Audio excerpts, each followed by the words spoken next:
మేము మా రైతుల కోసం వేసుకున్న దారిలో ఇసుక ర్యాంపు లారీలు వెళ్ళడం వల్ల మాకు చాలా ఇబ్బంది అయ్యి చేళ్ల మీద దుమ్ము పడుతుందని మేము వచ్చి ఎమ్మెల్యే గారు వచ్చి సీఏ గారు వచ్చి అందరికి మొరపెట్టుకున్నాం. మా మొర ఎవరు ఆలోచించట్లేదు సార్. ఆ ర్యాంపు వల్ల ఆ ఎక్కువ లోతు అక్రమంగా ఇసుక తీయడం వల్ల మా బోర్లు పాడైపోయినాయి, అన్ని పాడైపోయినాయి సార్. మాకు నీళ్లు కూడా రాకుండా మేము చేళ్ల కట్టకపోతే మొగోళ్ళు బోర్లు ఉంచుకొని వాళ్ళని చెప్పులు పెట్టి తన్నడం, రేపు కేసులు పెట్టడం మనిషి వచ్చి ఉంటే ఇల్లుగా కొట్టేసి హాస్పిటల్ పాలేదు సార్.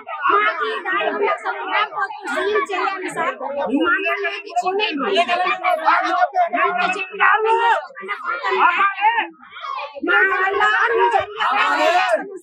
మాకు నిన్నటి నుంచి కూర్చుంటే పిఓ గారు వస్తున్నారని చెప్పి ఎస్ఐ గారు అందరూ వచ్చి చూసి వెళ్ళారు తప్ప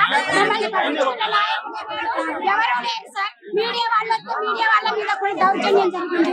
మగవాళ్ళు నైట్లనక పగలనక ఎరుకంటే వాళ్ళ దగ్గర గుంజుకొని సెల్లులు గుంజుకొని రేపు కేసులు పెడుతున్నారు సార్. అడిగితే న్యాయం లేకుండా ఇష్టం వచ్చినట్టు పడుతున్నారు సార్. మాకు న్యాయం మా రోడ్డు మీద అయితే ఉన్నారు. బొమ్మాకి దందా చేసి రాలేదు. రిపోర్టర్ వస్తే మా సీఎంలో గుమ్మ పట్టాల్సిన పెడతానికి వెళ్తే రిపోర్టర్ మీద దాడి చేసి మైకులు కెమెరాలన్నీ ఆపుతున్నారు. చిన్నప్పటి నుంచి మా తాత ముఖ్యతలు చేసుకున్న రోడ్డు మాట్లాడగా మా దానికి రావద్దని చెప్తాను అంతే.